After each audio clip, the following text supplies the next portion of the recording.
देश की राजनीति में दलित नेताओं से जो उम्मीद बहुजन समाज की जगी थी,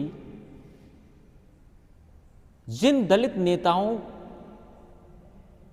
को समाज यह कह करके उनसे जुड़ा था कि वो डॉक्टर अंबेडकर जी की विचारधारा को जनहित में धरातल पर लाने का काम करेंगे, क्या वो डॉक्टर अंबेडकर व बहुजन के हित के लिए जमीन पर उतर पाए हैं या डॉक्टर अंबेडकर की विचारधारा को आगे बढ़ा पाए हैं? और बढ़ा पाए हैं तो आखिरकार वर्तमान की जो देश में जो दलित नेताओं की जो राजनीति हो रही है,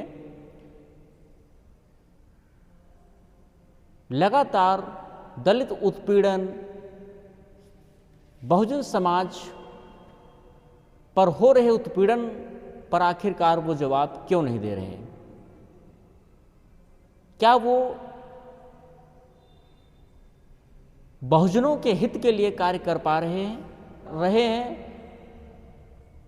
तो आखिरकार ये उत्पीड़न क्यों हो रहा है, और नहीं कर पा रहे हैं तो आखिर क्यों? इन सभी मुद्दों पर आज के इस खास विशेष शो में द बुद्धिस्ट टाइम्स टीवी पर आप सभी का तहे दिल से स्वागत है। नमस्कार, मैं धीरेन्द्र कुमार, आप देखना शुरू कर चुके हैं द बुद्धिस्ट टाइम्स टीवी की विशेष रिपोर्ट। आज के इस खास शो में हम बात करने जा रहे हैं देश में दलित नेताओं की राजनीति, क्या वो डॉक्टर अंबेडकर के विचारों को आगे बढ़ा पा रहे हैं, और नहीं तो क्यों? आइए चलते हैं आज के इस खास विशेष शो के विशेष मेहमान हमारे बीच इस वक्त मौजूद हैं। वैसे तो मैं आपको बता दूं, डॉक्टर चंद्रपाल नाम तो आपने सुना ही होगा, जो 36 वर्ष आईएएस रहे और देश की सेवा में उन्होंने अपना योगदान दिया। लेकिन उन्होंने अपने कार्यकाल में तो बहुत ही प्रशंसा और बहुजन समाज के लिए हित के लिए कार्य किए। लेकिन सवाल यह उठता है, क्या डॉक्टर चंद्रपाल ने वाकई में धरातल पर बहुजनों के लिए, दलितों के लिए काम किया? क्योंकि एक सवाल खड़ा हो जाता है कि आखिरकार डॉक्टर चंद्रपाल जी को लोग उनके आईएएस के समय, कार्यकाल के समय उन्हें खूब पसंद कर रहे थे, लेकिन पॉलिटिकल क्षेत्र में जब से उन्होंने आदर्श समाज पार्टी बनाई, तब से लोगों का जो हुजूम था वो उनसे क्यों कतराने लगा? तो आइए चलते हैं, हम इस पर भी प्रकाश डालेंगे सीधे उन्हीं से। साथियों, सबसे पहला हमारा सवाल डॉक्टर चंद्रपाल साहब से यही रहेगा, सर, कि आपने कार्यकाल के दरमियान जनपदों में डीएम के बतौर आप रहते हुए समाज के लिए, सभी वर्ग के समाज के लिए, दलितों के लिए, बहुजनों के लिए, और प्रदेश में सचिव के पद पर रहते हुए डॉक्टर अंबेडकर जी की योजनाओं को लेकर के आपने प्रदेश भर में काम किया। वहीं भारत सरकार में सचिव एमएसएमई के अंतर्गत तमाम योजनाएं ला करके प्रमुख सलाहकार योजना आयोग भारत सरकार में रह करके विभिन्न योजनाओं के अंतर्गत समाज के लिए बहुत कार्य किए और खूब प्रशंसा कमाई। लेकिन क्या वजह रही कि राजनीति में पीछे रह गए? जय भीम, नमो बुद्धाय। भाइयों बहनों, आज का जो प्रश्न इन्होंने उठाया है मेरे सम्मुख, वो बड़ा मौलिक प्रश्न है, जिस पर मैं भी बड़ी गहरी चिंता और विचार करता रहता हूँ कि आखिरकार ऐसा कैसी मुझसे गलती हुई कि पॉलिटिक्स में मुझे कोई स्थान ही नहीं दिया। कारण सर्च करता रहता हूँ कि क्या कारण है, कि कोई गलती की क्या। तो पहले मैं बताना चाहता हूँ, अपने कैरियर को 2 भागों में बांटना चाहता हूँ। एक, नंबर 1 कि पिताजी का देहांत 7 वर्ष की उम्र में हो गया। उसके बाद में मैं एमएससी तक टॉप करता हुआ, स्कॉलरशिप मिलता हुआ मैं ऊपर पहुंचा। और जो मेरे गुरुओं लोगों ने अनाउंस किया था वो पूरा हुआ। यहाँ तक कि एक गुरुजी ने ये कहा कि चंद्रपाल परेशान मत हो, क्या पता तुम एक दिन कलेक्टर बन के आ जाओ। एंड वो वास्तविकता हुई। एक हमारा साथी था, उसने 9th में घोषणा कर दी थी कि मैं तो इंजीनियर बनूंगा, और वो 2 एमटेक किए उसने अमेरिका से, और जो कि आप जो है आईएएस बनोगे। एंड वो 9th क्लास में पढ़ने वाला लड़का ये अनाउंस कर सकता है, तो मुझे बड़ा आश्चर्य होता था जी कि कैसे हो रहा, क्योंकि वो जानते थे कि हमारी प्रतिभा क्या है पढ़ने लिखने में। बिल्कुल। और टॉप करते गए, और मुश्किल से 19 वर्ष की उम्र में एमएससी फिजिक्स करने के बाद फ़ौरन लेक्चरर बन गए। और लेक्चरर उसी समय हमारी शादी भी हो गई। तो लोग कहते हैं कि शादी के बाद नहीं पढ़ पाते, तो वो भी सिद्ध करके रख दिया। बिल्कुल, बड़ा सवाल खड़ा होता है कि शादी के बाद में शिक्षा अधूरी रह जाती है। मगर वो नहीं हुआ, और हमने वो उद्देश्य पूर्ति की। लेक्चरर बनने के बाद किसी ने कहा कि हमारे मित्र ने, अरे 20 साल की उम्र में आईपीएस बैठ सकते हो, why don't you try for IPS. तो मैं आईपीएस बैठ गया। एंड बड़ी सुगमता से फिजिक्स केमिस्ट्री लेके और जनरल इंग्लिश और इंग्लिश ऐसे वगैरह लेके और इंटरव्यू करके आईपीएस बन गया। तो मैं अपनी माँ से, विधवा माँ से बोला, माँ मैं एसपी बन गया।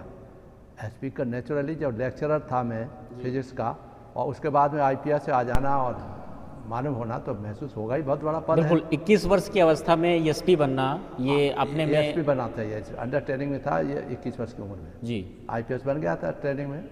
तो हमने माँ से कहा तो बड़ी खुश। अब उसके बाद से देखो आप, आईपीएस के बाद में हम जब केरला पहुँचे, केरला कैडर मिला था, तो हमारे पास 2 बच्चे थे और हमारी मिसेज थी। अपना सामान लेके वहाँ पहुँचे तो सलाम माला, उनको सल्यूट किया आईजी साहब को। तो आईजी साहब बोले, हाउ ओल्ड आर यू। मैंने सर आई एम 21 ईयर्स में मैं बैठा था आईपीएस में, आईपीएस बन गया। तो you are so young, why don't you try for IAS. And उन्होंने एएसपी अंडर ट्रेनिंग मुझे ट्रिवेंड्रम में जानबूझ के रखा कि नहीं तुम यहीं से एएसपी बन रहो और अपने आईएएस की तैयारी करो। मैं फिजिक्स केमिस्ट्री मैथमेटिक्स में तो बहुत माहिर हूँ, अभी भी मैं किसी को पढ़ा सकता हूँ। उस समय मुझे फिजिक्स केवल एक सब्जेक्ट लेने की ज़रूरत थी, तो फिजिक्स एमएससी फिजिक्स करने के कारण फिजिक्स ले ली, मैथमेटिक्स केमिस्ट्री ले ली, एंड जनरल इंग्लिश वगैरह ऐसा वगैरह तो जनरल होते ही हैं।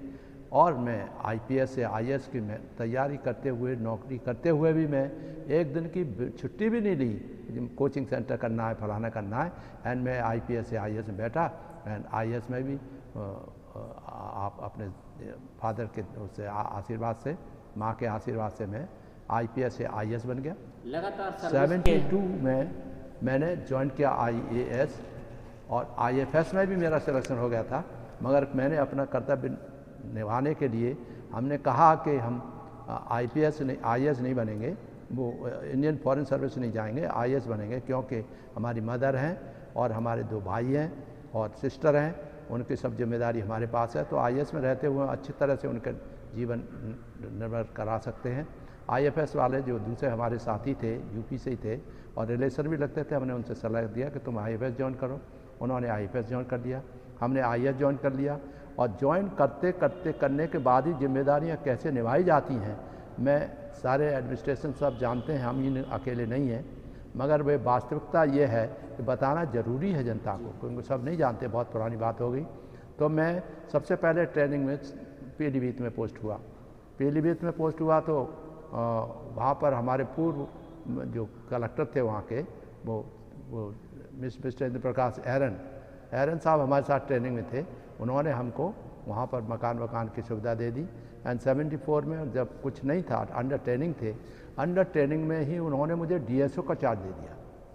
डीएसओ का चार्ज इसीलिए दे दिया क्योंकि डीएसओ में और वहाँ के एमएलए में झगड़ा होता रहता था। तो उन्होंने जब ट्रांसफ़र हुआ उसका डीएसओ का, तो उन्होंने फट से हमको चार्ज पकड़ा दिया कि आप डीएसओ का काम करोगे। अब ये बार चैलेंज मेरे लिए था क्योंकि मैं आईपीएस रहा था केरला में वो भी, तो उसमें भी आईपीएस की ड्यूटी में और आईएएस की ट्रेनिंग की वाली ड्यूटी में अंतर है। तो डीएसओ के जो ड्यूटी करने लगा शुरू किया तो ब्लैक मार्केटिंग पे बहुत जोर होता, उस समय ब्लैक मार्केटिंग बहुत होती थी और ब्लैक मार्केटिंग में काम करा। 35-36 जो व्यापारी वर्ग के लोग थे जो इसमें ब्लैक मार्केटिंग में इंडल्ज रहते थे, उनके चालान वालान किए। तो हम उस समय बड़ा दुखी होते थे कभी कभी कि ऐसा काम करना पड़ता है कि माँ बीमार है और बेटे ने गड़बड़ किया है तो बेटा तो पकड़ के जाएगा ही। तो हमें दुख होता था कि भाई ये तो बहुत वो है, मगर करना पड़ा, ड्यूटी है। ड्यूटी के बाद वो बदमाश था एक आध, तो उसको भी पकड़ के बंद कर दिया। वो मंडी परिषद के उसका वो अध्यक्ष था शाम में 5 बजे जाकर रेड डाली और उसका पूरा कमरा वेजिटेबल ऑयल से भरा पड़ा था और उसको किया। और उससे अनुभव हुआ कि बड़े बड़े नेता लोग भी ये ब्लैक मार्केटिंग में इन्वॉल्व हैं, ये सोच के आश्चर्य हुआ। तो फिर इलेक्शन का समय आने वाला था, इलेक्शन हुआ तो मैंने देखा mister Bahuguna ji chief minister थे और चीफ मिनिस्टर होने के बाद जब वहाँ आए इलेक्शन के समय में तो हमने सबको लाइन में लगा दिया। I was made incharge of the helipad कि जहाँ आपका प्रबंध देखेंगे, कलेक्टर साहब ने ड्यूटी दी। तो हमने उसको देखा कि सबसे पहले उस आदमी ने जिसको हमने बंद करवाया था ब्लैक मार्केटिंग में भरा हुआ कमरे में से घी के डिब्बे भरे पड़े थे, वो सबसे पहले माला वो ही डाल रहा था। और बगल में जो उनका एमएलए थे वो एमएलए साहब सब बगल में खड़े हुए थे और ये रहे।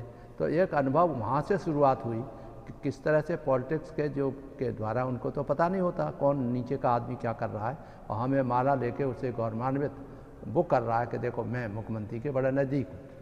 उसके बाद में पीलीभीत से अंडर ट्रेनिंग ख़त्म करने के बाद मुझे पहली पोस्टिंग हुई एसडीएम फरीदपुर, बरेली में हुई। तो बरेली की जगह एसडीएम फरीदपुर बना और एसडीएम फरीदपुर में भी झगड़े बहुत करते थे लोग वहाँ के। तो हमें समझाया, ब्लैक मार्केटिंग वहाँ भी शुरू हुआ। गाँवों में जा के ये दूसरों से मांग के हम काम करते थे और ब्लैक मार्केटिंग वाले लोगों को खिलाफ कार्रवाई करते थे। तो ये उससे वहाँ पॉपुलरिटी बहुत बढ़ी। एमएलए था एक वहाँ मिस्टर सागर एमएलए बनना चाहता था, वो सियाराम सागर नाम था। वो 7-8 बार जो है एमएलए बना वहाँ से, क्योंकि हमने उनके कार्य किए। जो भी कार्य बताते लाते थे गरीबों के बेचारे कि लाइसेंस दिलाना, ये करना वो करना, तो उनके ये किसी तरह से उनके होते थे। तो उससे ये हुआ कि वहाँ बरेली वो पीलीभीत के लोग वहाँ के फरीदपुर के लोग बड़े खुश। अब उसके बाद वहाँ से मेरा ट्रांसफ़र हुआ सिटी मजिस्ट्रेट नहीं एसडीएम फरीदपुर के बाद city magistrate Bareilly. City magistrate Bareilly जब हुआ तो जरूरी है कि सख्ती से कानूनी कार्रवाई की जाए। तो वहाँ नकल जो होती थी बहुत ज़्यादा बरेली कॉलेज में, हमने नकल नहीं होने दी और सीओ सिटी के हमारे छात्रा दोनों के तालमेल से हम लोगों ने नकल सुनिश्चित कर दी कि नकल नहीं कर पाएगा कोई बरेली कॉलेज का लड़का हो, चाहे इंटरमीडिएट में बोर्ड का परीक्षा हो। तो दोनों में बहुत ज़बरदस्त। आज का हमारा सवाल है, देश की राजनीति में दलित नेताओं की डॉक्टर अंबेडकर की विचारधारा को लेकर के वो कितना खरा उतर पा रहे हैं, इसको लेकर के। यह आपका प्रश्न अच्छा है, मगर मेरे जवाब देने का स्टाइल भी ऐसा ही है। मैं क्या कर सकता हूँ, मैं बताना चाहूँगा कि कैसे मैं पॉलिटिशियन बना। जब तक ये नहीं मालूम होगा, बैकग्राउंड नहीं जानोगे, तो आप नहीं समझ पाएंगे, कोई भी नहीं समझ पाएगा कि हमने क्या किया, क्यों करा और आप कभी क्या आ गई। तो मैं उस पॉइंट पे बाद में आऊँगा और नेताओं के बारे में बाद में आऊँगा। पहले ये बता दूँ कि आखिरकार जनता समझ तो ले कि हमने क्या किया। सिटी मजिस्ट्रेट बरेली में हमने नकल नहीं होने दी किसी तरह से, और वहाँ का नगर पालिका का जो एनक्रोचमेंट था, ड्राइव था, उसमें गरीबों का हटा रहे थे। हमने कहा भाई गरीबों को ही क्यों झोंपड़ी हटा रहे हो, और बड़े लोगों को भी हटाओ। तो इसमें गरीब लोगों ने नारा लगाना शुरू कर दिया। यहाँ से पॉलिटिक्स शुरू होती है। गरीब लोगों ने नारा लगाना कर दिया, चंद्रपाल जिंदाबाद, सिटी मजिस्ट्रेट जिंदाबाद, और ये जो गरीबों को सताना बंद करें। तो एनक्रोचमेंट जो हो रहा था हमने बंद कराया और हमने कहा अगर करना है तो यहाँ से करो, मिडल ऑफ द रोड से नापो, और जितने भी बड़े लोगों के घर वगैरह बने हुए, दुकानें बनी हुई हैं, उनको तोड़ो। ये नहीं हो सकता कि आप गरीबों का ही हटाओ और वैसे नहीं हो सके। तो वो गरीब लोग खुश, और उन्होंने नारा लगाना शुरू कर दिया। मेयर थे वो मेयर को कहा मुर्दाबाद, तो हमने तो नहीं कहा था कौन से मुर्दाबाद कहे, मगर उन्होंने जाके बहुगुणा जी से शिकायत की और हमारा ट्रांसफ़र सिटी मजिस्ट्रेट से हटा करके एडीएम ई बरेली बना दिया। अब एडीएम ई बरेली बन गया तो और ख्याति होगी कि 60 रुपये पर स्पेशल पे मिलती थी, उसकी जगह 100 रुपीज़ मिलने लगा। तो उसके बाद एडीएम ई होते हुए वहाँ से जब ट्रांसफ़र हुआ बाद में, तो हमको बरेली से हटा करके हमको ADME मुरादाबाद बना दिया गया। ADME मुरादाबाद बनाते समय वहाँ इमरजेंसी लग गई, और इमरजेंसी के समय में जो काम किया उससे पहले जो लड़के थे बहुत ही गलत काम करते थे। होटल्स में, सिनेमा उसमें जाके रेस्टोरेंट में खाना खाते थे, पैसा नहीं देते थे, और अपने राइफल से, रिवॉल्वर से भरने लगते थे। गुंडागर्दी बढ़ गई, चरम सीमा पर हो गई। मुरादाबाद में जब आए तो उससे सारा काम हमें सौंप दिया गया, और लैंड रिफॉर्म्स का काम बहुत किया। मैं लैंड रिफॉर्म्स का भी एजेंट था, तो हमने बहुत डिस्ट्रीब्यूट किया। वहाँ के जितने भी लोग थे, गरीबों की जनता के लिए वो जो ज़मीनें थीं, वो गरीबी हटाओ अभियान के अंतर्गत, गरीबी जो मैडम इंदिरा गांधी का नारा था, तो ज़मीनें बांटी गई। तो ज़मीन बांटने में भी मेरा ज़िला, पूरा मुरादाबाद जो था, पूरे प्रदेश में भूमि डिस्ट्रीब्यूशन में सबसे अच्छा माना गया। सोशल रिफॉर्म्स में, सोशल कार्य में, तो उसमें एक्टिविटीज़ के लिए सोशल, यहाँ पे स्टेट लेवल से चीफ सेक्रेटरी भी गए और सोशल मंत्री भी थे, वो भी गए, और तारीफ हुई। तो इस तरह से हमें जो अच्छा लगा कि अच्छा काम करने पे बड़ाई होती है। मगर वहाँ जो ज़मीन जिसकी निकाली जा रही थी, इंदिरा मोहिनी जी नाम था, वो रानी बिलारी थी, उनके पास हज़ारों एकड़ ज़मीन थी। उसको सीलिंग में निकालना बड़ा मुश्किल काम था, मगर रिपोर्ट आई गवर्नमेंट से आई कि इसको निकालना ज़रूरी है, और भूमि निकाली गई। तो निकालने के बाद फ़ौरन ही वहाँ से नाराज़ होकर हमें बुलाया। हम बता रहे हैं कि कैसे कितने संघर्षों के साथ हम ऊपर बढ़े। तो निकाला, और कहा गया कि जे आपने हमारे बेटे की तरह थे, आपने तो मेरी सारी ज़मीनें निकाल दी। तो हमने कहा मैडम ये तो सरकारी नियम है, सरकारी का अनुसार हम आर्डर के अनुसार कार्य कर रहे हैं, करने में सस्पेंड करवा दूंगी, मैं ट्रांसफ़र करवा दूंगी। एंड वास्तव में यही हुआ। नरेंद्र तिवारी साहब जो है तब तक चीफ मिनिस्टर बन गए, उन्होंने जो है मेरा ट्रांसफ़र हुआ, और ट्रांसफ़र होने के बाद ADME से मुझे RFC झांसी बनाया गया, और उसमें लिखा ऑर्डर में डॉक्टर चंद्रपाल, उस समय डॉक्टर नहीं था मैं, Chandrapal is promoted on ad hoc basis in the senior scale of IAS and posted as RFC Jhansi. तो मैं ADME मुरादाबाद से RFC झांसी आया, तो वहाँ जनता ने जो स्वागत किया मेरा जाते समय 10-12 दिन तक लगातार, और रेलवे स्टेशन पर जब मैं चला तो मुझे याद है मैंने हाथ जोड़ते हुए सबको मालाएं पड़ी हुई थी, बहुत बड़ी संख्या में अपार भीड़ थी बरेली उस मुरादाबाद रेलवे स्टेशन पे। तो महसूस हुआ कि सेवा करना ही हमारा उद्देश्य होना चाहिए, जिससे आपको इज्जत मिलती है। एंड हमने जीवन भर वही किया। फिर बाकी उसके बाद हम वहाँ से हटे, RFC झांसी के बाद हमें बनाया गया director tourism and managing director tourism corporation. आप समझ रही है कि मुश्किल से 4 अक्टूबर मैंने चार्ज दिया था, और 1976 में शायद 1977 में ऐसे ही। तो उस चार्ज के बाद हमने जो काम किया, मुश्किल से 40 लाख रुपए का बजट था, और अक्टूबर का महीना हो चुका था, तो 40 लाख रुपए को खर्च करना था, यूटिलाइजेशन करना था, और तब हमने शुरुआत की। और टूरिज़्म का जितना भी प्रोजेक्ट्स बनने थे, जितने भी जो टूरिस्ट प्लेसेस है, उनके प्रोजेक्ट्स हमने बनवाए कि आप रुपए की चिंता मत करो, तुम प्रोजेक्ट्स रिपोर्ट बना के दो हमें, और हम उसका विकास, टूरिज़्म का विकास करेंगे। तो आपको कोई भी पॉइंट गिन लीजिए, कहीं भी गिन लीजिए, चाहे हिल्स में हो, चाहे प्लेन्स में हो, चाहे हिस्टोरिकल प्लेसेस हों, चाहे फॉरेस्ट के हों, हर जगह का जो प्रोग्राम डेवलपमेंट हुआ उसका, टूरिज्म डेवलपमेंट का, वो चंद्रपाल के ज़माने में director tourism and managing director tourism corporation हुआ था। और कॉरपोरेशन के जो 2-4 रेस्ट हाउस थे, 5-6 रेस्ट हाउस, वो सब के सब प्राइवेट में दे रखे थे, वो सब वापस लिए और अपने पैरों पर खड़ा किया उनको। और आपने देखा होगा गोमती होटल बनाए यहाँ, वो भी मेरे सुपरविजन में बना, वहाँ पर जो नाम में है, और आगरा में, सब जगह जितने भी हैं।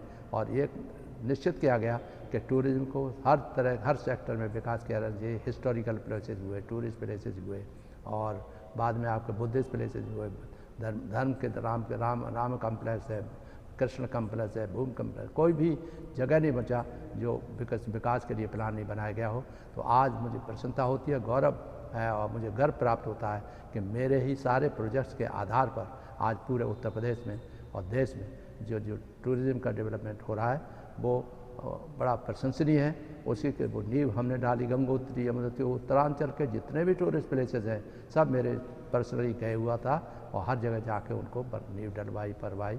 और कहीं भी मेरे नाम की वो नहीं मिलेगी, पट्टिका नहीं मिलेगी, क्योंकि IAS ऑफिसर की पट्टिका नहीं लगाई जाती थी, नेताओं की पट्टिका लगाई जाती थी। जो काम करने वाले हैं उनको याद भी नहीं करने देते कि IAS हो गए तो उनकी मेहनत क्या है क्या नहीं है, कोई नाम नहीं देना, तो और उल्टा शिकायत करते थे। एक आध स्कूल बनवा दिए, 2-4 उन्होंने फाउंडेशन डाली तो आके शिकायत की कल्याण सिंह जी से, जो चीफ मिनिस्टर थे, कि आप चंद्रपाल ये हैं, इन्होंने तो बहुत अच्छा काम किया, तुम उनसे मिलते नहीं हो और तुमको तो उल्टा जाना चाहिए। उनको डांट फटकार के उन्होंने भगा दिया। वो एक मिस्टर कोई नाम का MLA था, चक नाम था, उसने जाकर शिकायत की थी कि साहब हमको फाउंडेशन नहीं डालने देते, पत्थर अपने नाम से आ जाते। मैंने तो कभी नहीं कहा किसी से कि मेरे नाम का पत्थर लगे, कुछ नहीं।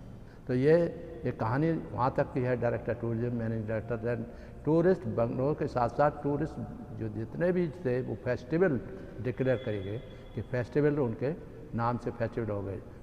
Agra festival, Banaras festival, Lucknow festival, सब जितने भी टूरिस्ट फेस्टिवल से सब फेस्टिवल डेवलप होने लगे। उनके लिए छोटा सा नॉमिनल रुपया भी मंगाने लगे हम सरकार से। एंड बहुत अच्छा रहा कि सारा टूरिज्म आज दिखाई देता है विकसित हुआ है। उन्हीं के आधार पर प्रोजेक्ट रिपोर्ट्स हो ही रही हैं। वो ज़रूर है कि अब सरकार ने पैसा बहुत देना शुरू किया है। उस समय पैसा कुछ नहीं था, 1 रुपये में केवल टूरिस्ट बंगला किसी को दे रखा होता, वो सब हमने वापस ले लिए और अपने आप चलाना शुरू किए थे। तो जो लड़के हमने रखे थे वो कोई ऑस्ट्रेलिया में होटल चला रहा है, कोई तमिलनाडु में कुछ कर रहा है, तो बहुत अच्छे कोई हरिद्वार में लगा रहा है। तो हमारे सिलेक्टेड कर्मचारियों ने भी टूरिज्म डेवलपमेंट में बहुत बड़ा अपना योगदान दिया है। तो ये तो रहा अपना। उसके बाद हम डायरेक्टर ट्रेनिंग एंड एम्प्लॉयमेंट में जो हटे डायरेक्टर टूरिज्म से, तो आपको आश्चर्य होगा, एक कोई ड्राइवर था जिसने एक्सीडेंट कर दिया था, उसको हटाने की बात आई तो मुस्लिम जेंटलमैन थे, मंत्री थे, उन्होंने कहा कि मेरी बाद में वहाँ पर मेरी शिकायत हो रही है क्योंकि आपने उसको हटा दिया। अरे भाई, जो एक्सीडेंट कर चुका है, दूसरों को मार देता, अधिकारी मर गया होता, तो उसको हटाने से आप दे दीजिए उसे, चाहे कोई भी आप बना सकते हैं, उसको कुछ भी बना दीजिए, आपको सफाई करने वाला हो या तो बंगले को संभालने वाला हो, मगर कार का ड्राइवर का ज़रूरी है कि मेरी हाई कमान में शिकायत हुई है, इसलिए आप मेरी शिकायत की। और अल्टीमेटली मुझे राम नरेश यादव जी थे चीफ मिनिस्टर, उन्होंने मुझे हटाया नहीं, दूसरे, मगर बाद में बना सिद्धा जी आए तो ये मंत्री महोदय ने हड़ताल करना शुरू कर दिया कि मैं इस्तीफा दे दूंगा अगर चंद्रपाल को नहीं हटाया गया। चंद्रपाल को हटवाया गया, सुनिश्चित किया गया और मैं डायरेक्टर ट्रेनिंग एंड एम्प्लॉयमेंट बनाया गया। The director training and employment बना तो मुझे बहुत इंटरेस्ट आया कि ये ऐसा विभाग है जिसमें कि गरीब लोगों को, लड़कों को, पढ़े लिखे लड़कों को, लड़कियों को ट्रेनिंग दे करके उनको उनके पैरों पर बड़ा खड़ा किया जा सकता है। और हमने योजनाबद्ध तरीके से विकास किया इंडस्ट्री डेवलपमेंट का और ट्रेनिंग का उनको देना शुरू करी है और बहुत अच्छी ट्रेनिंग दी जिससे कि वो बाद में स्वतः रोजगार के लिए आकर्षित हो। और ऑर्डर्स किए कि हर ज़िले का लक्ष्य निर्धारित करिए कि इतने भी सेल्फ एम्प्लॉयमेंट, आप इमेजिन करिए 79 की बात कर रहा हूँ, 79 में सेल्फ एम्प्लॉयमेंट की बात सबसे पहले चंद्रपाल ने शुरू की और हर जगह आपका लक्ष्य निर्धारित कर दिया कि आप सेल्फ एम्प्लॉयमेंट करेंगे। और ट्रेनिंग के लिए लड़कियों को स्पेशल ट्रेनिंग दी और उनको भी सेल्फ एम्प्लॉयमेंट के लिए लोन दिलवाया। वो क्या सेल्फ जैसे कहना सहायता होना चाहिए वो भविष्य में करते हुए MSME में भारत सरकार बने तो उसी के आधार पर खादी ग्रामोद्योग में, उसमें सब में ट्रेनिंग, वो स्किल डेवलपमेंट का हमने शुरू किया, जो आज भी हम सौभाग्यशाली है कि हमको हमारी प्रशंसा हुई। और उसमें हर जिले, हर विभाग में, ये MSME में जाकर के भी हमने पूरे देश में जो काम किया वो आज सारा देश उसी के लिए काम कर रहा है। MSME कहते हैं। ये I was the first secretary MSME government of India. और मुझे ऑफ़र भी किया गया कि कहीं भी दूसरा पद ले लो आफ्टर रिटायरमेंट, कोई भी पद ले लो।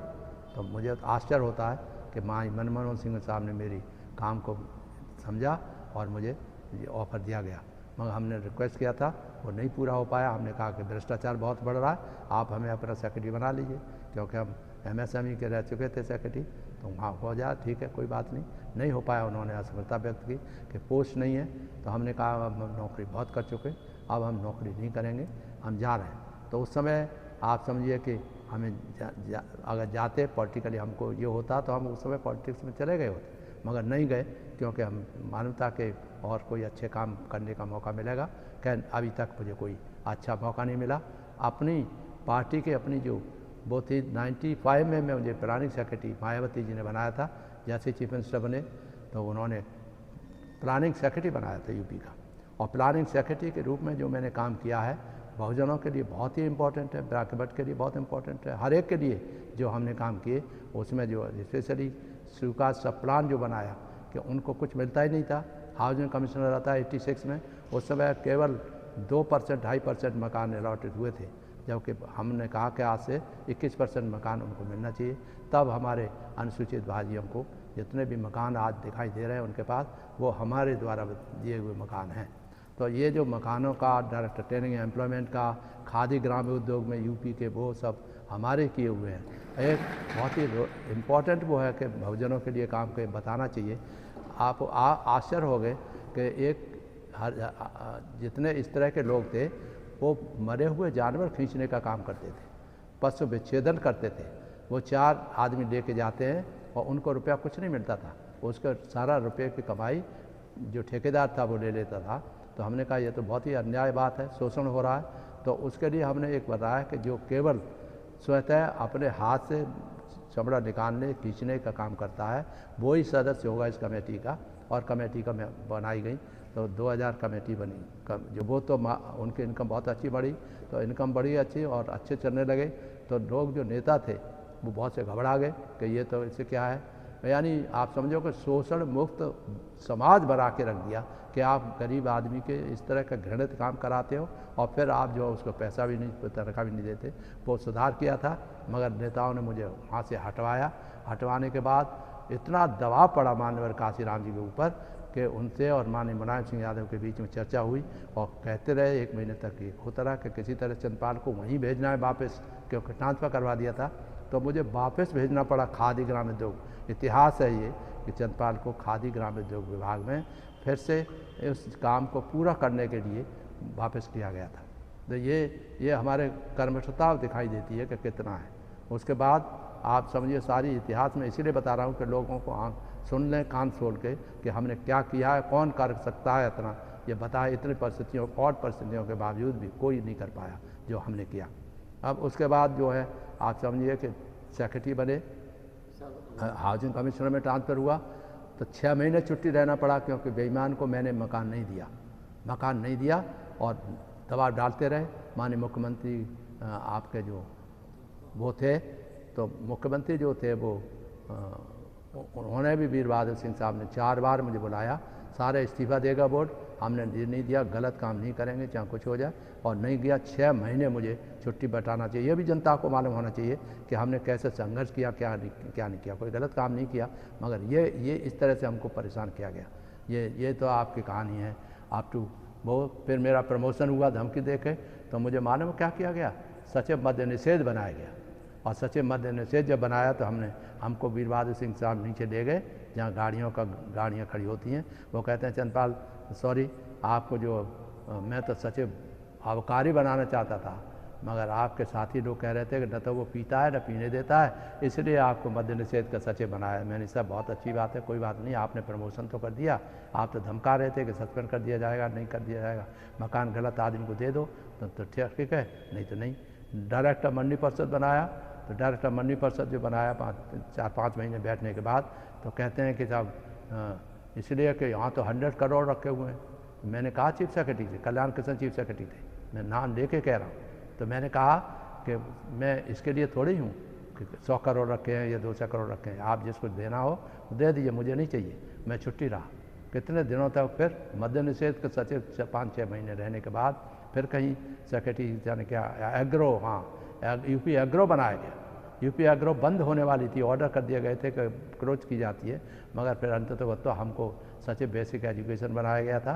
बेसिक एजुकेशन से हटा के रातों रात हमारी साथी नहीं थी रीता सिन्हा, उनको जो सचिव एजुकेशन बनाया, हमको टूटे हुई संस्था एग्रो को बनाया। 1 लाख मुश्किल से 60 लाख रुपया थे, जिसको कहा गया कि आपको खुद ही कमाना नहीं, खुद ही करना है, सब कुछ ही करना है, मगर कमा के आप जो है उसमें लगाइए, किसी भी हालत में दूसरा पैसा सरकार से नहीं मिल सकता। तो वहाँ हमने एग्रो किया और एग्रो में उसमें भी हमें इनाम मिला, यानी वो भी भारत सरकार से यूपी एग्रो को चलाने का आज भी चलता रहा बेचारों का, और वो सब अच्छे नौकरी पा गए लड़के उनके। मुझे प्रसन्नता होती है कि मैंने संघर्ष अपने लिए किया ज़रूर, मगर अपने लिए नहीं किया कभी, और न मैंने कभी अच्छी पोस्ट मांगी किसी से। तो ये हमारा बहुजनों के लिए जो करा गया, प्लानिंग में हुए। मायावती जी बनी सबसे पहले, तो प्लानिंग सेक्रेटरी रात को 10:30 बजे बुला के हमसे कहती हैं कि हम तो आप ही को बनाएंगे, हम तो आप ही को बनाएंगे। हमने कहा हमसे बहुत सीनियर लोग हैं, पहले उनमें से बना लीजिए जिसको चाहे, हमको माफ़ी चाहते हैं, हम खादी में थे, कैसे मुझे मालूम नहीं। तो हमने किसी तरह से है, उन्होंने कहा ठीक है, नहीं है तो आप बनाना चाहती हैं बना दीजिए, बना दिया। उन्होंने 3 महीने रहीं, उस बीच में हमने शुरू का सब प्लान बनाया, डॉक्टर अम्बेडकर ग्राम योजना बनाई, जो गरीबों को प्रभावित करने वाली योजना थी। हर गांव में अच्छे 10-12 विभागों के सारी चीज़ें उन गांवों में लगाएंगी, तो जिससे करा गया। बाद में मायावती जी ने उन गांवों का नाम डॉक्टर अम्बेडकर ग्राम योजना से हटाकर सर्व समाज योजना बना दी। जैसे हम केवल सारी डॉक्टर अम्बेडकर योजना नाम था, बाकी तो सारे लोगों का ही पूरे गांव का विकास होना था, मगर हमें वहाँ से हटना पड़ा।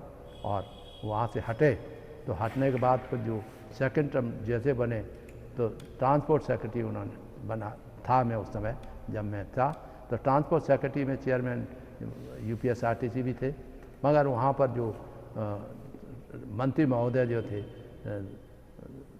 वो इंटरेस्टेड थे कि दिल्ली सहारनपुर रूट जो प्राइवेट हो जाए, उसमें बेईमानी का चल रहा था। हमने कहा नहीं, ये नहीं हो सकता, और अंत तो हमारा ट्रांसफ़र वहाँ से भी हो गया।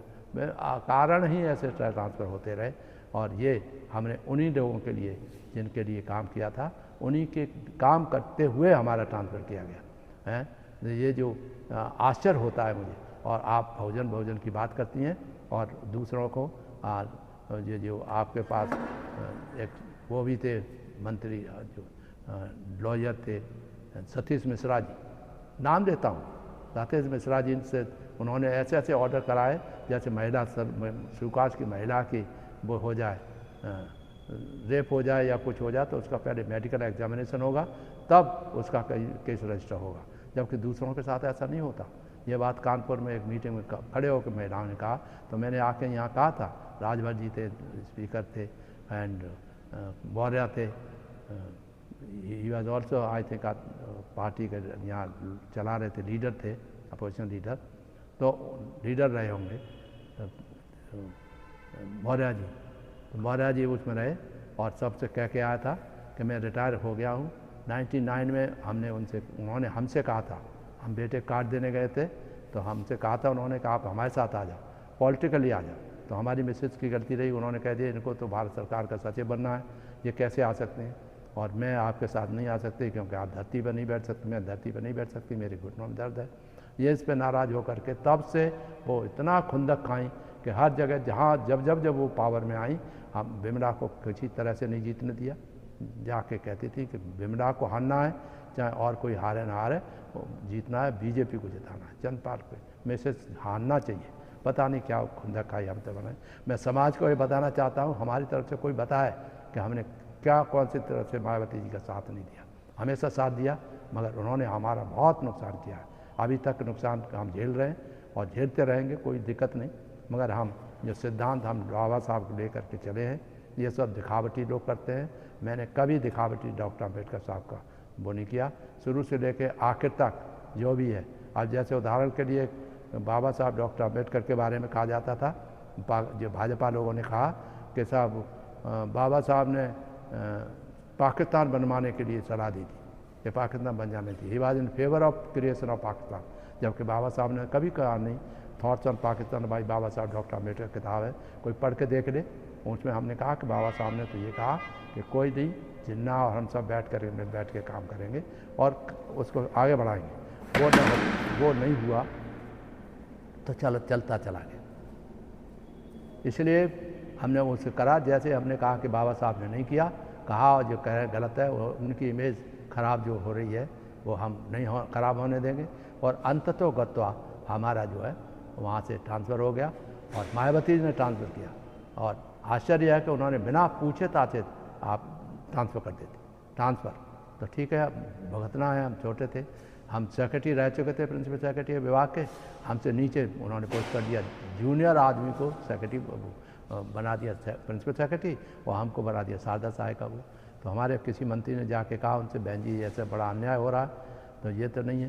तो फट से पता लगा कि एन दिवाली के दिन हम हमें से दीपक जला रहे थे, उस दिन हमारा ट्रांसफ़र का ऑर्डर आए कि एडमिनिस्ट्रेटिव ट्रिब्यूनल में हमें ट्रांसफ़र किया जाता है। तो जो अपने नेता हैं, उन्होंने अपने ही जिन्होंने इनको खड़ा किया उनके ऊपर भी ऐसा कहा ढाया जाता है, इतने नुकसान हुआ है। और हमारा बर्तरी हुआ क्या, जनता का हुआ, बहुत अच्छी अच्छी योजनाएं बना के दी, बाद में और भी बनी, यानी भारत सरकार में चले गए और सब खुली छूट थी भारत सरकार में। हमारे पास प्लानिंग सेक्रेटरी रहे, प्लानिंग एडवाइज़र रहे, प्रिंसिपल एडवाइज़र, उसमें बहुत योजना बनाई। प्लस भारत सरकार जो वेस्ट बंगाल, बिहार, उड़ीसा, झारखंड का तो मैं प्रिंसिपल एडवाइज़र था, इंचार्ज था, मेरे बिना प्लान नहीं पास हो सकता था, मेरे बिना वो दस्तखत नहीं हो सकते थे। उसमें रह करके हमने काम किया और बिहार को 2.5 साल में बहुत विकसित होने के लिए फार्मूला बना के ले आए। एक वहाँ पर विकास बना के दे के आए कि विकास का रास्ता क्या होगा उत्तर प्रदेश, उसका बिहार का उत्तर प्रदेश की तरह, और इस रास्ते पे चलोगे तो उत्तर प्रदेश की तरह विकासित होने लगेगा। और वो चले तो कुछ उन्होंने उन्नति की, मगर जो हमने कहा था वो होना चाहिए, वो डीसी चाहिए थी उनको। 5 जिलों में तो हमने डीसी से एग्जिस्ट किए थे, महिलाओं को संगठित किया था, और जितने भी और प्रोग्राम थे वहाँ के 75% जो सब्सिडी की किसानों के लिए दिलाई, फ्री इरिगेशन योजना के अंतर्गत, तो बहुत काम किया उसमें। और लीची वगैरह सब सफल हुए, सड़कें बनी, इलेक्ट्रिकल जो लाइनें टूटी फूटी रहती थी वो सब ठीक की। तो ये RK सिंह थे जो वहाँ के PWD सेक्रेटरी रहे, और वो दिखाते थे मुझे ले जाके कि ये हमने प्लान बनाया सड़कों का डेवलपमेंट का। ये प्लानिंग सेक्रेटरी थे, उन्होंने दिखाया कि साहब हमने री इलेक्ट्रिफिकेशन कराना चाहते हैं, उसके लिए धन चाहिए। उसका प्रोजेक्ट किया। एक ज़िला था वहाँ जिसमें मुसलमान भाई ज़्यादा थे, बाढ़ आती थी बहुत ज़्यादा, ईस्टर्न बंगाल, वेस्ट बंगाल, बिहार में, और उसको वहाँ पर हमें भेजा गया और 3-4 दिन वहाँ रहे, प्लान बनाया। स्पेशल एड उस ज़िले को मिली, और हर ज़िले को मतलब 2.5 लाख रुपया जन कितना करोड़ रुपया उनसे मिलता था। तो ये सारे काम हमने बहुजनों के लिए किए हैं। कोई बता नहीं सकता कि बहुजनों के साथ हमने कभी आहित किया हो, कोई बता नहीं सकता कि बहुजन के हमने किसी अधिकारी के खिलाफ कोई भी कभी भी उनको उत्पीड़न किया हो। लोग उत्पीड़ित करते हैं, उसके खिलाफ हमने आवाज़ उठाई है कि हम तो उत्पीड़ित होते ही रहे, मगर बाद में हमने यही ऑर्डर करा दिया था और करवाया शासन से कि आप जो इंटरव्यू के अंतर्गत नाम, बाप का नाम, जात का नाम, धर्म का नाम नहीं होना चाहिए, क्योंकि इससे पक्षपात होती है जात के आधार पर। वो एक्सेप्ट करना पड़ा, 4 साल में ये लागू हुआ। और बाद में भारत सरकार गए तो वहाँ पर भी इसी को इंट्रोड्यूस किया। एंड जहाँ तक इंडस्ट्री लगाने का सवाल है, MSME में हमने कराया कि 2 करोड़ तक बिना गारंटी ऋण मिल सकता है, और 35% तक सब्सिडी है उसमें, 35 लाख तक के रुपए में 75% सब्सिडी मिलेगी, और दूसरे सवर्णों के लिए 60% की सब्सिडी है। ये तमाम योजनाएं हमने बनाई हैं जो बहुजनों के लिए है। और ये ठीक है कि ये सर्विस पीरियड में किया है, हम सर्विस के बाहर किसी पोस्ट पर नहीं रहे। तो वो पहली बार हम गए तो जैसे बताया था, मनमोहन सिंह साहब ने कहा था, वो भी नौकरी की तरह था, UPSC के मेंबर बनाने के मूड में थे। हमने नहीं चाहा कि हमें करें, क्योंकि हम 2 साल लेक्चरर, 3 साल IPS, 36 साल IAS रहे। इतने साल नौकरी करने के बाद सोच रहे थे स्वतंत्र रूप से काम करेंगे और समाज का काम करेंगे। इसमें समाज का काम करा कर दिखाइए। देखो तो ये इतना बड़ी लंबी कहानी इसलिए बतानी पड़ी क्योंकि जनरली लोग कहते हैं कि इन्होंने किया क्या, तो किया क्या है ये मैं बताना चाह रहा हूँ कि इतना काम किया है, हर क्षेत्र में काम किया है कि कोई सोच भी नहीं सकता ऐसे काम किए।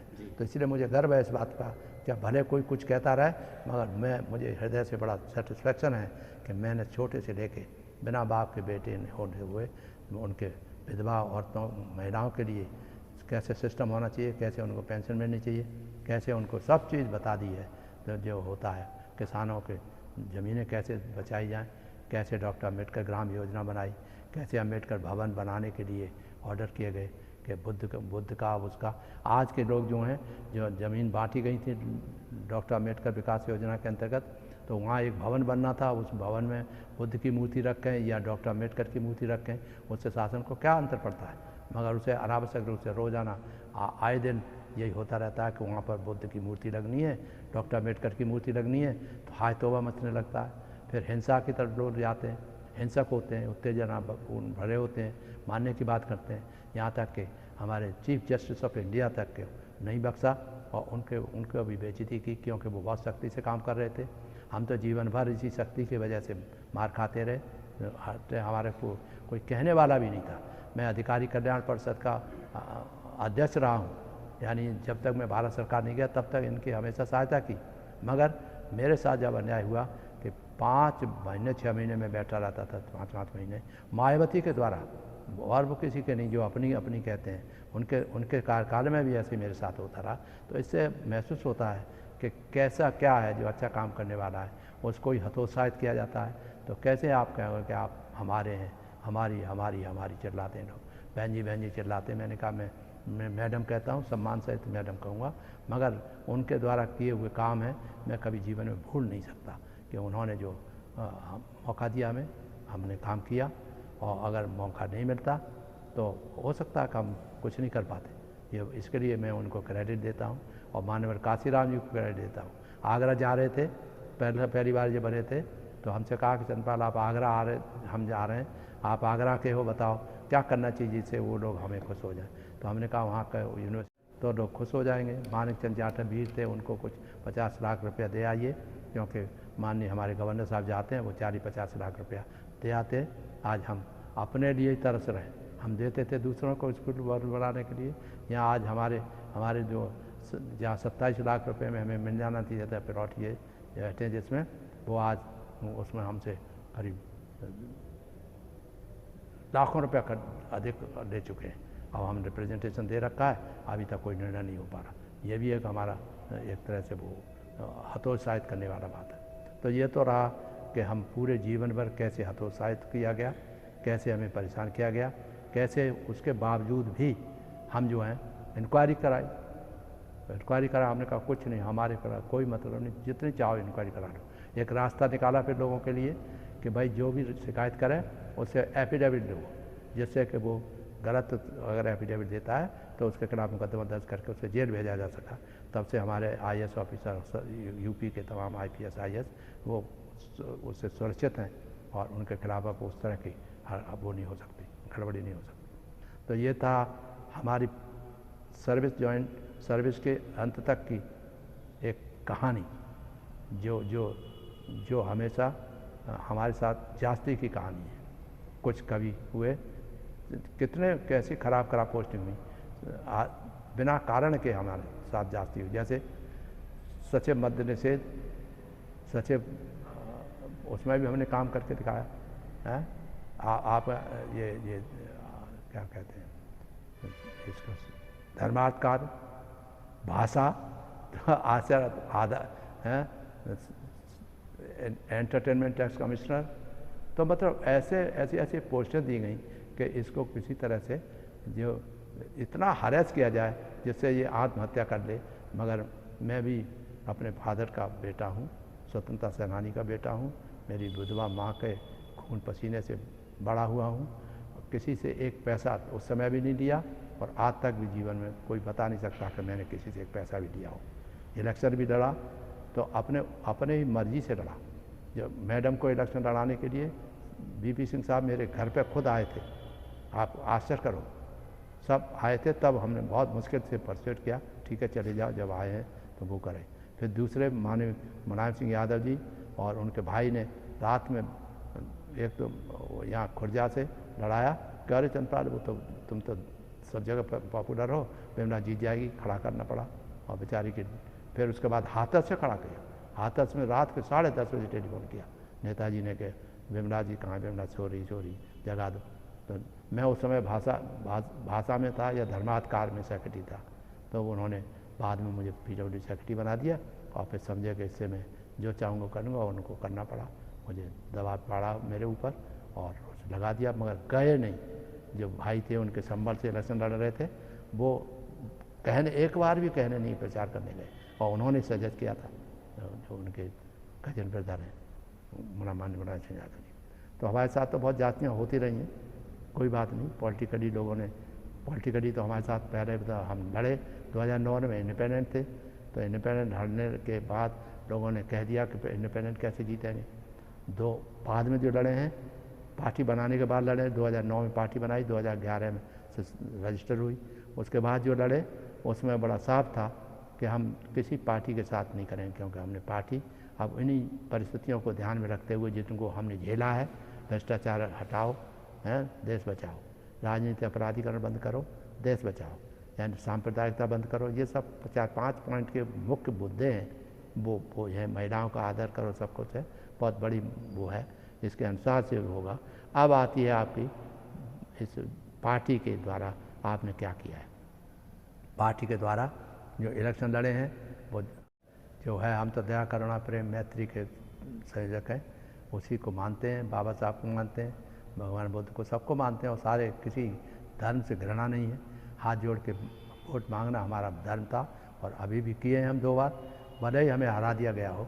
माननीय प्रधानमंत्री जी आके आगरा से प्रचार शुरू करते थे तो साइकोलॉजिकली लोग पहरा देते थे कि माननीय प्रधानमंत्री जी कह के गए, इशारा करके गए कि रामवीर वो क्या नाम है, पाल उसका जो वो उसके साथ उसी को जिताना चाहिए, क्या नाम है, बघेल, हैं, एसपी सिंह बघेल। और एसपी सिंह बघेल गडरिया है, दो बार दूसरे पार्टियों से, दूसरी जातियों से लड़ चुका था और उस समय भी लड़ा, और एसपी सिंह बघेल को इन्होंने जो है प्रमोट किया एंड मंत्री बना दिया, ये कर दिया। तो लोगों ने यही कहा कि ये प्रधानमंत्री जी के खासम खास हैं, आपने गलती की इनके खिलाफ लड़ने की। मैंने कहा भाई मैं कैसे नहीं लड़ता, मैंने तो पार्टी रजिस्टर कराई थी इसी बात पे कि मुझे विश्वास था कि मेरे आगरा के लोग मुझे सपोर्ट देंगे। आगरा के लोगों के लिए भीमनगरी पड़े में उसको आगे बढ़ाने में हमने सबसे पहले वीपी सिंह साहब से उद्घाटन कराया उस भीमनगरी का, और उसके बाद दूसरे जो प्राइम मिनिस्टर थे देवगौड़ा साहब, वो आए क्लोजिंग में, तो इसलिए उसका बहुत नाम हो गया। आगरा के जाटवों को बहुत माल उसमें कमाने बहाने का धंधा मिलने लगा कुछ लोगों को। उन्होंने हमको बुलाना बंद कर दिया और वो बस फेसबुक पे भेज देंगे या व्हाट्सएप पे भेज देंगे तो आप जाइए। तो हमारे समाज की भी स्थिति ये है कि वो हमारे दुख दर्द को नहीं समझ पाए। कोई बात नहीं, हमने कहा हम मरे नहीं हैं, जीवित हैं। जब जीवित थे तब हर हालत में हमने कह दिया था कि हम किसी भी पार्टी में किसी के दबाव में नहीं जाएंगे। हमें बुलाया कांग्रेस वालों ने, कहा पिछले इलेक्शन से पहले कि आप पार्टी में आ जाइए, लड़ लीजिए। तो मानवर प्रियंका गांधी और राहुल गांधी जी उनसे कहलवाया। जब भोपाल के राजा नरेश जो है, भोपाल के नरेश, वो मंत्री होकर गए थे, इंटरव्यू लिया। हमने कहा मैंने देखिए हम पार्टी बनाई है, उस पर हम दूसरी पार्टी में सम्मिलित नहीं हो सकते किसी में, क्योंकि हमने देखा है वो पार्टी के जो बातें हैं उसके खिलाफ हम लड़ रहे हैं। हर पार्टी, कोई पार्टी क्यों नहीं कहती कि हम अपराधियों, भ्रष्टाचारियों और उन सबको हम टिकट नहीं देंगे। ये सुप्रीम कोर्ट भी कह चुकी है, मगर खुलेआम अनाउंसमेंट होता है भ्रष्टाचार का, खुलेआम मारे जाते हैं। बिहार में देख लो, मर्डर हो रहे हैं और जगह हो रहे हैं। तो हमने वो रास्ता चुना है, वो अच्छे जनता की इच्छा अच्छाई के लिए चुना है, अपने लिए नहीं चुना। अपने लिए चुना होता तो आप जो चापलूसी करो, कुछ भी करो। और हमें बुलाया था, माननीय प्रधानमंत्री ने बुलाया था, टंके की चोट पे कहना चाहता हूँ, उन्होंने बुलाया था। और अपने मिश्रा जी थे, उन्होंने कहा, जो वहाँ पर प्रिंसिपल सेक्रेटरी थे, कि चंद्रपाल तुम इनके साथ आ जा तो इनका भला होगा। ये कौन सी भाषा है? तो मैंने कहा साहब उनके भला का कैसे, उनके लिए थोड़ी पार्टी बनाई, भला तो हम गरीबों के लिए करना चाहते हैं। जितने परेशान हैं, जो जीवन भर जिनको कुछ नहीं मिलता था, उनको हमने दिलाया है, हम उसी रास्ते पर बनाना चाहते हैं। एक भागीदारी होनी चाहिए। तो वो न कह के वहाँ से प्रधानमंत्री ने उनसे कह दिया और कहा कि वो उससे कहो he should become more constructive. Constructive का मतलब उनका वो करा, हमने कभी बुराई नहीं की उनकी, मगर फिर भी कहा हाँ ये बात यही है कि जो बात होती थी सच्ची बता देते। किसानों का आंदोलन हो रहा था, तभी हमने फ़ौरन कहा था कि ये this will create havoc in the country, and वास्तविकता हुई। आज भी जो है, आप प्रधानमंत्री जी हैं या कोई भी हों, सब लोग किसान चिल्ला रहे हैं। कारण ये वो परेशानी हुई, सबको किसान को नोटबंदी परेशानी हुई। अब उसको सही बात कोई कह दे तो वो समझते हैं गलत है, पीट डालेंगे, मार डालेंगे, और क्या है। जैसे सिंपल सा फार्मूला है, 10 गुंडे मिल गए और मारना शुरू, कर कोई पूछने वाला नहीं है। जूता फेंक दिया चीफ जस्टिस ऑफ इंडिया पे, अभी कुछ नहीं। एक IPS ऑफिसर इतना सीरियस आदमी, उसको हत्या, अपने आत्महत्या करनी पड़ी। मुझे तो आश्चर्य होता है कि आखिरकार इतने दिनों से अभी तक क्या हुआ, कुछ भी नहीं हुआ। जनता को मालूम होना चाहिए, जनता पर और जूते फेंके जा रहे हैं, और भी जूते फेंके जा रहे हैं, और भी जो प्रगतिशील होगा, कोई किसी दिन हमें भी मारेंगे लोग, इसमें कोई वो नहीं है, गुंजाइश नहीं है कि आप करें। जो जनता कह रही है ना कि क्या किया, तो उनको मालूम होना चाहिए कितनी परिस्थितियों में हम जैसे आदमी को कैसी परिस्थितियों में गुजारना पड़ा अपना जीवन, इसके शाबाशी देनी चाहिए। राधर ने नवे व्यक्ति भी अगर केवल कोई बोल रहा है, भाषण दे रहा है, अरे ये कर डालेंगे हम ये कर देंगे, फलाना कर देंगे, इस तरह की भाषा बोलने से कुछ कर तो पाएंगे नहीं। यह है कि जनता गुमराह करके MP बन जाएंगे, MLA बन जाएंगे, जैसे कहीं भी बन जाए। रोज़ाना पार्टी बदलते रहते हैं, रोज़ तबासते रहते हैं कि हमें इनके पास बन जाए। हम अपने भाइयों को हाथ जोड़ कर बताना चाहता हूँ कि चाहे मरते दम तक जो मेरी पार्टी है, जिन सिद्धांतों पर लड़ रही है, उन सिद्धांतों को मैं नहीं छोड़ूंगा, चाहे कहीं भी रहूँ। कोई पार्टी साथ लेना चाहती है ले ले, मोस्ट वेलकम। अन्यथा मैं सबसे रिक्वेस्ट करना चाहूँगा कि मैंने 350-400 के करीब पदाधिकारी बनाए थे। उन पदाधिकारी जो लड़ना चाहते हैं, हिम्मत वाले हैं, वो आ गए और फ़ौरन हमसे कांटेक्ट करें और लड़ाई लड़िए, जितना भी लड़ सकते हैं लड़िए। हमने कहा था चुनाव सुधार लाइए, चुनाव सुधार में सबसे पहला ये था कि आप चुनाव चिन्ह दे दीजिए, तो चुनाव चिन्ह अभी तक नहीं दिया। आप के बिना चुनाव चिन्ह के कैसे कोई पार्टी आगे बढ़ सकती है। मगर हमारा क्योंकि एक तरह का कमिटमेंट है कि हमें गरीबों की आवाज़ उठानी है, चाहे कुछ हो जाए हम गरीबों की आवाज़ उठाते रहेंगे। मगर जो नेता बन रहे हैं नए नए, वो इसी चक्कर में है, मायावती के साथ हो जाए या किसी भाजपा के साथ हो जाए, और इशारा ढूंढते हैं कभी कांग्रेस के साथ हो जाए। हम चाहते हैं तो अच्छा है, आप बन गए तो बढ़िया बात है, अगर उसका काम करके तो दिखाइए। या गाली देने से क्या फ़ायदा। आपके एक लड़का गांव में पीट दिया, आपने 10 आदमियों ने पीट पाट रहा, आप भाषण दे के चले आए, बड़ी भारी उपलब्धि हो गई इसमें, है कि साहब उनको हम बचाया है। तो क्या वो हर जगह पहुँच जाते हैं, लोग पहुँच जाते हैं, वहाँ गिलास खोदने जाते हैं, वहाँ सिर्फ ये कहने जाते हैं भैया देखो मैं आया हूँ, मैं तुम्हारी रक्षा करूँगा। कोई रक्षा करके दिखाइए क्या, ऐसा कहीं हुआ है क्या, काउंटर हुआ है कहीं एक्शन है।